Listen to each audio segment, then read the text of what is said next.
Assalamualaikum warahmatullahi wabarakatuh. Apa kabar anak-anakku semua? Semoga dalam keadaan sehat ya. Hari ini kita akan belajar bahasa Indonesia bersama Bu Kenny.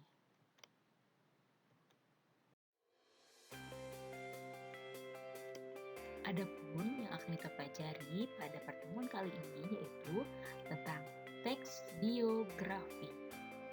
Melanjutkan dari pertemuan sebelumnya, kita akan pelajari dari kompetensi dasar yang diambil dari kompetensi dasar kurikulum nasional yaitu 3.14 menilai hal yang dapat diteladani dari teks biografi. 4.14 mengungkapkan kembali hal-hal yang dapat diteladani dari tokoh yang terdapat dalam teks biografi yang dibaca secara tertulis. Selain itu, kompetensi dasar juga diambil dari kurikulum khas Darut Tauhid yang diambil dari 3.9 yaitu mengetahui dan menerapkan ciri dari sifat tablik melalui konsep seni berkomunikasi BAL, benar, akurat, lengkap. Kemudian 4.9 menyampaikan informasi dengan konsep seni berkomunikasi BAL, benar, akurat, lengkap. Baik, adapun tujuan pembelajaran yang diharapkan yaitu yang pertama, melalui literasi materi PDF, PPT, dan video pembelajaran, peserta didik dapat menganalisis pola penyajian teks biografi dengan benar dan BAL. Melalui literasi materi PDF, PPT, dan video pembelajaran, peserta didik dapat menganalisis hal-hal yang dapat diteladani dari tokoh dalam biografi dengan cermat dan BAL. Selanjutnya, melalui literasi materi, PDF, PPT, dan video pembelajaran, peserta didik dapat menyimpulkan pola penyajian teks biografi dengan baik dan BAL. Yang terakhir, yaitu melalui literasi materi PDF, PPT, dan video pembelajaran, peserta didik dapat mempresentasikan hal-hal yang patut diteladani dari tokoh dalam biografi dengan disiplin, percaya diri, dan langsung saja. Jika pertemuan sebelumnya kita sudah membahas secara sekilas ya apa itu biografi, maka di sini Ibu akan mengulang kembali, mengingatkan kembali apa sih itu biografi. Ya. Yang pertama, bahwa biografi itu berasal dari bahasa Yunani, yaitu bios dan graphin. Yaitu bios artinya hidup dan graphin artinya tulisan.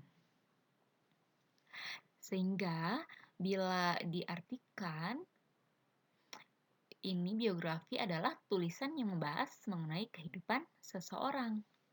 Nah, selain itu, dalam Kamus Besar Bahasa Indonesia atau KBBI, biografi bermakna riwayat hidup seseorang yang ditulis oleh orang lain. Adapun selain biografi, ada yang bernama autobiografi. Apa yang membedakan jika biografi dituliskan oleh orang lain? Maka untuk autobiografi yaitu menuliskan riwayat hidup seseorang yaitu dengan menuliskannya secara pribadi ya, sendiri oleh dirinya sendiri. Seperti itu. Nah, dalam kaitannya biografi juga, biografi dapat dituliskan secara singkat atau panjang.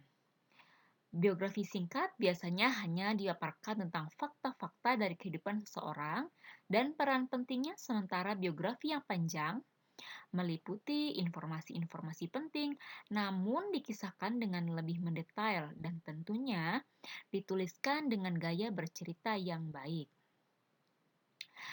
Adapun biografi yang menarik tergantung dari keahlian penulis mengisahkan jalan hidup suatu tokoh secara mendetail dan tentunya tokoh itu harus memiliki keistimewaan tersendiri.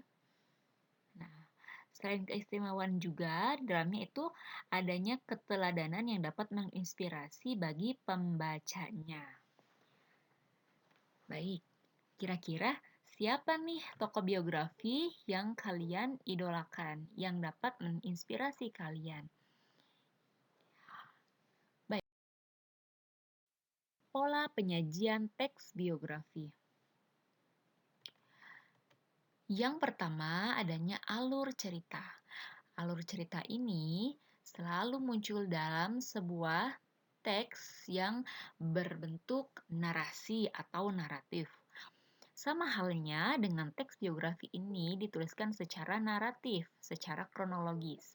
Karena perjalanan kehidupan seseorang dari tahun ke tahun itu mengalir dengan seiringnya waktu, sehingga adanya periodisasi di dalam kehidupannya. Nah, alur ini bisa berjalan maju dari peristiwa masa lalu ke masa kini. Tentunya biografi identik dengan alur yang berjalan maju. Selanjutnya yaitu ada sudut pandang. Sudut pandang dalam biografi tentunya pasti dilakukan oleh orang ketiga yang serba tahu. Orang ketiga ini biasanya menggunakan kata ganti dia, beliau, atau menyebutkan nama tokoh itu sendiri. Dan beda lagi jika bentuknya autobiografi, biasanya itu sudut pandang yang digunakan adalah orang pertama, yaitu biasanya menggunakan kata ganti aku, saya, ya, orang pertama ya. Selanjutnya yaitu gaya penulisan. Gaya penulisan ini dilakukan secara deskriptif naratif. Deskriptif yaitu bersifat menjelaskan, menggambarkan secara detail, dan narasi itu dituliskan secara kronologis. Selanjutnya itu adanya fokus penceritaan. Nah, ini salah satu hal penting juga yang mungkin terkadang kita lupa atau abaikan. Dalam sebuah biografi itu mungkin tidak seluruhnya dalam kehidupan tokoh itu diangkat untuk dituliskan biografinya. Namun di sini kita bisa milih fokus penceritaannya, yaitu misalnya bisa dari sisi keberhasilan karirnya sebagai pengusaha, atau misalnya keberhasilan terkenal karena pendakwah yang kondang misalnya, atau misalnya mahasiswa berprestasi, atau banyak hal lainnya ya, atau pahlawan yang sangat berjasa. Nah, itu bisa diambil fokus penceritaannya. Jadi, agar tidak melebar. Beda lagi jika ingin membuat buku biografi, mungkin bisa dituliskan secara per bab untuk fokus-fokus penceritaannya. Selanjutnya itu meneladani nilai-nilai tokoh dalam teks biografi. Nah, salah satu hal penting dalam biografi ini kita sudah sepatutnya sebagai pembaca kita diharapkan bisa mengambil nilai-nilai yang dapat diteladani dari tokoh tersebut. Nah, adapun nilai-nilai tersebut yaitu adanya yang pertama keteladanan. Apa itu? Yaitu sikap-sikap terpuji yang digambarkan dalam biografi dan dapat diteladani oleh pembaca. Ya. Selain itu, ada keistimewaan. Keistimewaan ini biasanya merupakan kelebihan khusus yang dimiliki oleh tokoh dalam kehidupannya. Di sini Bu contohkan misalnya tokoh tersebut seorang penyanyi. Nah, beliau memiliki kelebihannya, memiliki suara yang merdu, mengagumkan dengan suara khas yang tidak dimiliki oleh penyanyi lain hingga ia digemari banyak orang. Seperti itu.